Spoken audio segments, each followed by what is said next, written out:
Perkenalkan, nama saya Atala Zaidan Dewanto, NIM 115180337. Namaku Ruth Anggreni Damera Simamora, NIM 1151826. Saya Afla Rama Indullah dengan NIM 115181043. Saya Haikal Saidifa 115180131. Nama saya Putri Amalia Soliha, NIM 115180002. Nama saya Rizky Akbar dengan NIM 115180442. Bumi merupakan salah satu planet yang dapat ditinggali oleh manusia dan makhluk hidup lainnya. Sepertiga daerah bumi adalah daratan, dan 2/3-nya adalah perairan.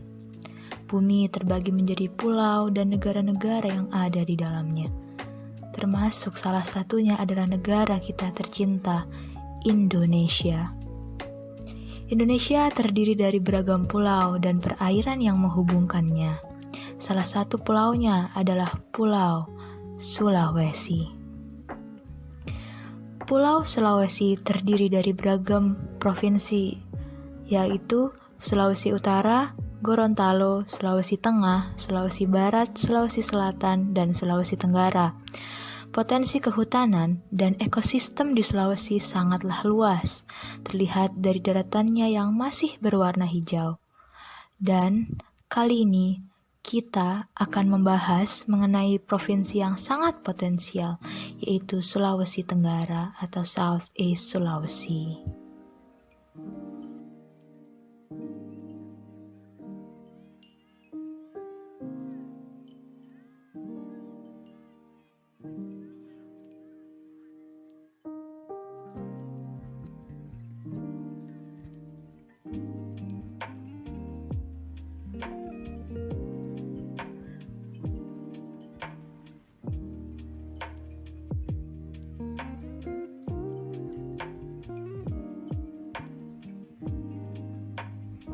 Di kesempatan kali ini, di dalam video ini kami akan membahas tentang iklim dan dampaknya dalam penyusunan komponen dan komposisi hutan di daerah Sulawesi Tenggara. Yang paling pertama yang kita akan bahas adalah iklim dan perubahan iklim itu sendiri. Nah, baiklah, di sini kita akan membahas dan memahami apa itu iklim dan apa yang terdapat di dalamnya. Oke. Apa sih iklim itu sendiri? Nah, di sini kita akan membahas mengenai iklim. Iklim dapat didefinisikan sebagai sintesis kejadian cuaca selama kurun waktu yang panjang yang secara statistik cukup dapat dipakai untuk menunjukkan nilai statistik yang berbeda dengan keadaan pada setiap saatnya. Nah, iklim ini juga bisa diartikan adalah keseluruhan dari cuaca yang meliputi jangka waktu yang panjang di suatu wilayah. Nah, kemudian iklim mempunyai 6 unsur, yaitu apa aja sih? Yang pertama ada penyinaran matahari, yang kedua suhu udara, yang ketiga kelembapan udara, yang keempat perawanan, yang kelima curah hujan, dan yang keenam angin. Nah, sekarang kita akan membahas perubahan iklim. Apa sih perubahan iklim itu? Nah, perubahan iklim dapat didefinisikan sebagai perubahan kondisi fisik atmosfer bumi, antara lain suhu dan distribusi curah hujan yang membawa dampak luas terhadap berbagai sektor kehidupan manusia. Nah, sekarang kita akan membahas mengenai curah hujan. Curah hujan adalah jumlah yang jatuh di suatu daerah selama kurun waktu tertentu dan dapat diukur dengan menggunakan penakar hujan atau rain gauge. Nah, selanjutnya ada pola musim di Provinsi Sulawesi Tenggara termasuk zona campuran iklim monsun dan ekuatorial. Awal musim kemarau ditandai dengan jumlah curah hujan selama 1 dasarian lebih kecil dari 50 mm dan diikuti beberapa dasarian berikutnya secara berturut-turut. Permulaan awal musim bisa terjadi lebih awal ke maju, sama atau lebih lambat atau mundur dari normalnya. Kemudian di sini ada gambar zona iklim di Indonesia. Nah, curah hujan di Provinsi Sulawesi Tenggara cukup tinggi sehingga sering terjadi banjir. Ada 2 puncak nih musim hujan di Provinsi Sulawesi Tenggara ini. yaitu ada di bulan Februari dan Oktober. Nah, contoh perakiraan pola hujan bulan Februari di Provinsi Sulawesi Tenggara ini dapat kita lihat pada gambar berikut ini. Nah, berikut adalah peta perkiraan curah hujan Provinsi Sulawesi Tenggara Februari 2016. Nah, berikut adalah perakiraan arah dan tinggi gelombangnya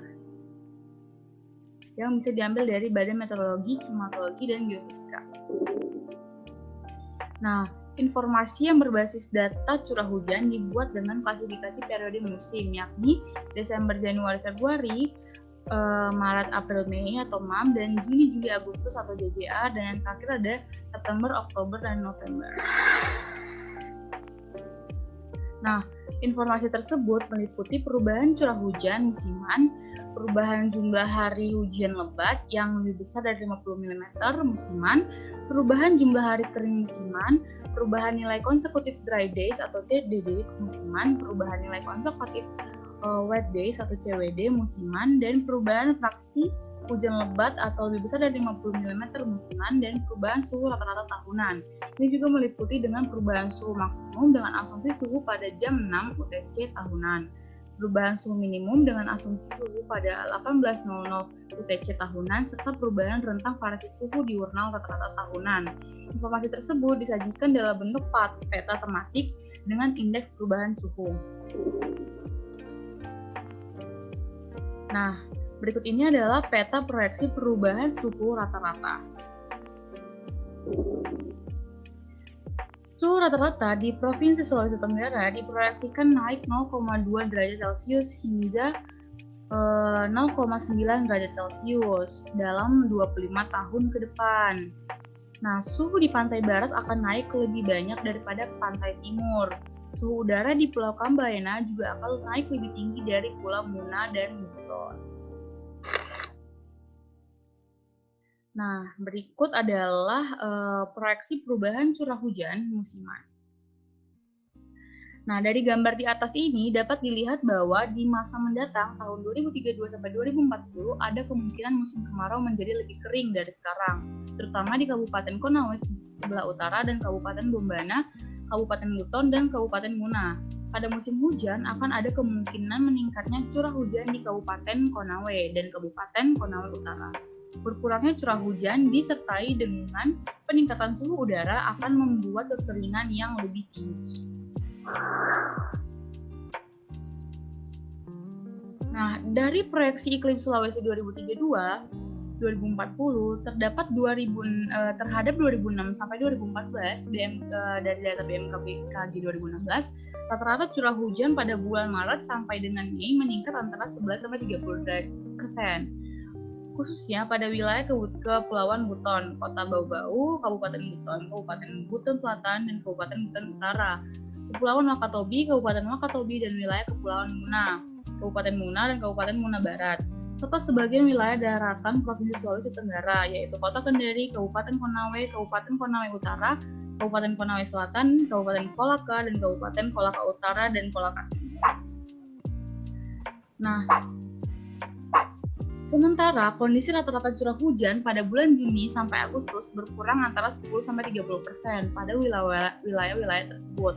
Keadaan rata-rata curah hujan pada bulan September sampai Desember di sebagian besar wilayah kepulauan dan sebagian wilayah daratan berkurang 10%, meskipun sebagian wilayah lainnya di daratan meningkat 11-20%. Kondisi perubahan suhu sebagian besar wilayah kepulauan dan sebagian wilayah daratan meningkat 0,76 sampai 0,85 derajat Celcius, serta sebagian wilayah daratan lainnya meningkat sebesar 0,1 sampai 0,75 derajat Celcius. Nah, berikut ini adalah peta curah hujan efektif pada periode 2006 sampai 2016. Nah, berikut ini juga ada peta proyeksi curah hujan efektif periode 2030 sampai 2040 mendatang. Nah, kedua peta di atas menunjukkan curah hujan efektif yang tinggi berada pada kawasan sebelah utara Provinsi Sulawesi Tenggara, dan yang paling rawan mengalami kekeringan adalah bagian selatan.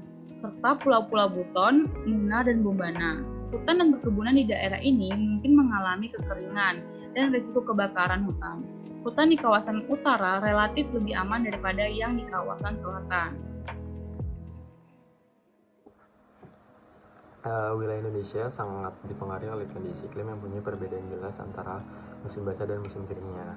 Variabilitas iklim dan adanya fenomena iklim ekstrim yang sering terjadi akhir-akhir ini menyebabkan terjadinya perubahan iklim. Hal tersebut ditandai oleh adanya pergeseran awal musim tanam sehingga sulit untuk membuat perencanaan budidaya tanaman khususnya pada hutan tanaman industri. Nah, oleh karena itu perlu nih dilakukan adanya kajian-kajian perilaku iklim untuk menganalisis hal-hal tersebut agar menemukan solusi yang tepat untuk mengatasi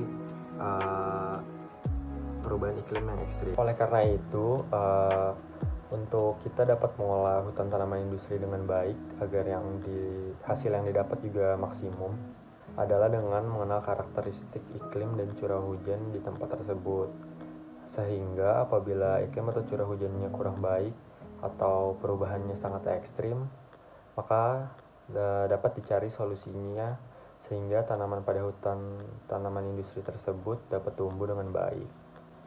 Nah, manfaat hutan yang besar sekali bagi kehidupan kita secara langsung maupun tidak langsung ini dapat diperoleh apabila hutan terjamin eksistensinya sehingga dapat berfungsi secara optimal. Nah, dengan adanya itu diharapkan dengan mempelajari klimatologi ini, yang mana mempelajari iklim dan curah hujan, diharapkan pengelolaan hutan tanaman industri dapat dilakukan dengan baik sehingga manfaatnya dapat kita manfaatkan secara maksimal dan dapat diwujudkan.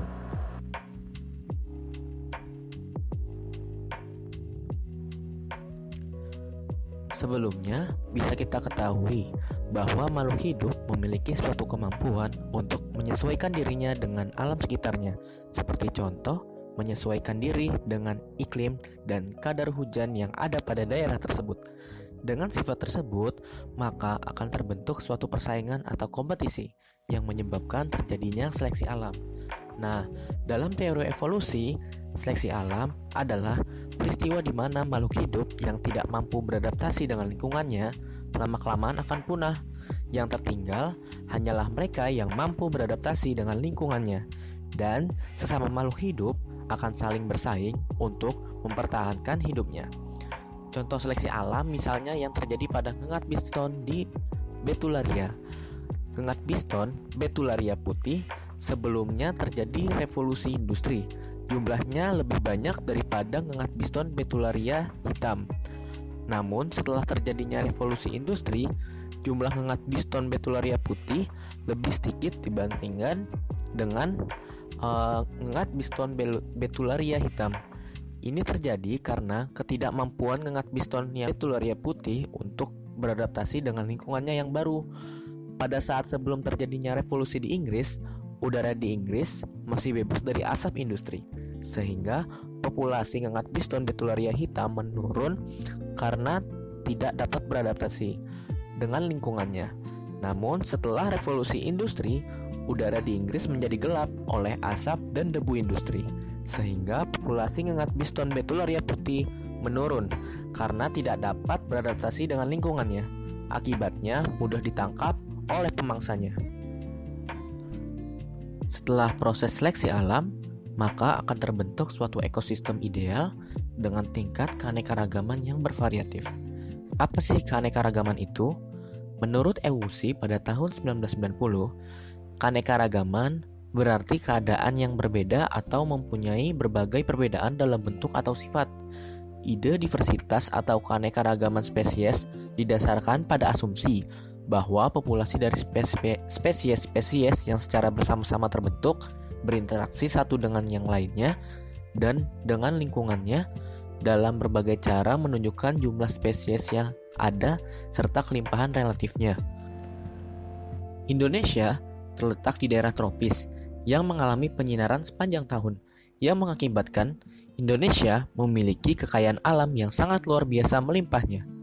Indonesia memiliki beraneka ragam jenis tumbuhan iklim memiliki pengaruh yang sangat besar, terutama curah hujan dan suhu udara untuk menentukan suatu tipe ekosistem di suatu tempat. Selanjutnya, jenis-jenis flora di Indonesia antara lain: 1. Ada hutan hujan tropis. Yang kedua, ada hutan musiman. Yang ketiga, ada stepa. Yang keempat, sabana. Yang kelima, ada hutan bakau atau mangrove. Yang keenam, ada padang rumput. Nah, untuk dunia hewan sendiri, di Indonesia dibagi menjadi 3 tempat, yaitu fauna tipe Indonesia Barat atau Asiatis, di mana persebaran fauna ini meliputi daerah Sumatera, Jawa, Bali, Kalimantan, hingga Selat Makassar atau Selat Lombok. Selanjutnya ada fauna tipe Indonesia Timur atau Australis. Persebarannya meliputi di daerah Papua, Kepulauan Aru, dan beberapa pulau di sekitarnya. Selanjutnya ada fauna tipe tengah atau peralihan, di mana persebarannya meliputi daerah Sulawesi, Maluku, dan Nusa Tenggara. Pada kesempatan kali ini, kita akan membahas keanekaragaman yang ada di Sulawesi Tenggara. Pulau Sulawesi memiliki arti yang strategis di dalam kegiatan konservasi sumber daya alam hayati dan ekosistemnya, karena mempunyai keanekaragaman jenis flora dan fauna yang khas dan tidak terdapat di tempat lain. Hal ini disebabkan karena Sulawesi bersama Maluku dan Nusa Tenggara terletak di wilayah Welles dan memiliki karakteristik iklim dan cuaca yang khas seperti yang dijelaskan sebelumnya. Beberapa jenis satwa endemik Sulawesi yang terdapat di Sulawesi Tenggara antara lain anoa dataran tinggi, anoa dataran rendah, babi rusa, maleo, monyet hitam Sulawesi, kuskus.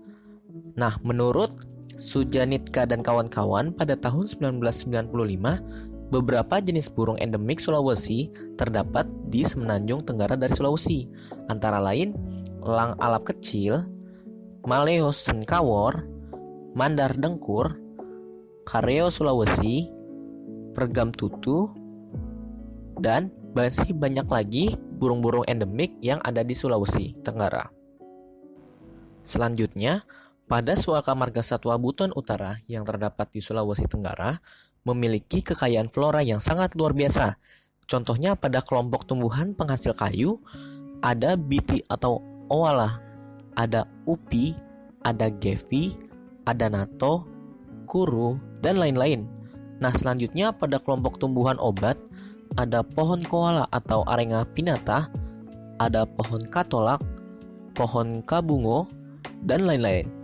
Nah, untuk kelompok buah-buahan ada kapopo, rao, dampigisi, Garcinia celebica, dan lain-lain. Untuk kelompok penghasil rotan, ada rotan tohiti, rotan lambang, dan rotan batang. Sulawesi Tenggara memiliki flora dan fauna identitas, di mana flora identitas bagi Sulawesi Tenggara adalah anggrek serat. Anggrek serat yang termasuk suku Orchidaceae, di mana anggrek ini hanya berbunga setelah terjadi penurunan suhu pada malam hari yang cukup rendah. Anggrek ini tumbuh baik di daerah panas pada ketinggian 0 sampai 100 meter di atas permukaan laut. Oleh karena itu, anggrek ini mampu bertahan pada tipe iklim dan curah hujan Sulawesi Tenggara. Anggrek ini banyak dimanfaatkan untuk bahan dasar anyaman tradisional yang khas, dibentuk untuk kotak perhiasan, tas tangan, dan untuk hiasan tepi tikar. Nah, untuk fauna identitas bagi Sulawesi Tenggara adalah anoa. Anoa yang termasuk suku Bovidae adalah binatang mirip kerbau tetapi pendek serta lebih kecil ukurannya, kira-kira hanya sebesar kambing. Habitat anoa adalah di hutan dataran rendah dan hutan rawa-rawa. Binatang ini suka berkubang di lumpur dan berendam di air pada waktu pagi dan sore hari. Nah, untuk makanannya berupa rumput-rumputan, pucuk tumbuhan, dan lain-lain. Karena karakteristiknya tersebut, anoa bisa bertahan hidup pada kondisi iklim dan curah hujan pada Sulawesi Tenggara ini. Anoa merupakan satwa liar endemik Sulawesi dan telah dilindungi berdasarkan ordonasi perlindungan binatang liar.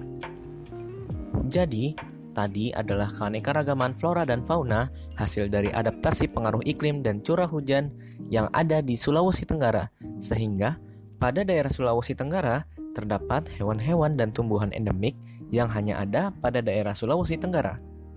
Sebagai penutup, saya akan mencoba menyimpulkan hasil dari pembahasan-pembahasan yang sudah dilakukan sebelumnya. Dari pembahasan tadi, diketahui bahwa akhir-akhir ini sering terjadi variabilitas dan fenomena iklim drastis yang menyebabkan perubahan iklim. Dalam kaitannya dengan pengelolaan hutan taman industri, perubahan iklim ini memiliki dampak yang cukup besar. Oleh karena itu, diperlukan kajian-kajian mengenai perilaku iklim untuk menemukan solusi yang tepat demi mengatasi perubahan iklim yang ekstrim ini.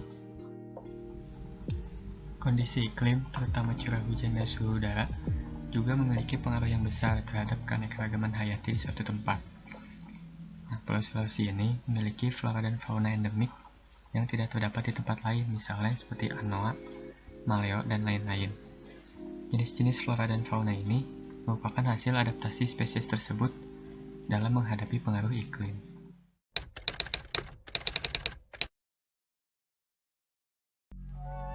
Berdasarkan laporan kajian kerentanan dan risiko iklim Provinsi Sulawesi Tenggara yang diterbitkan oleh KLHK bersama dengan Bappenas dan USAID, diketahui bahwa Provinsi Sulawesi Tenggara mengalami adanya kenaikan suhu.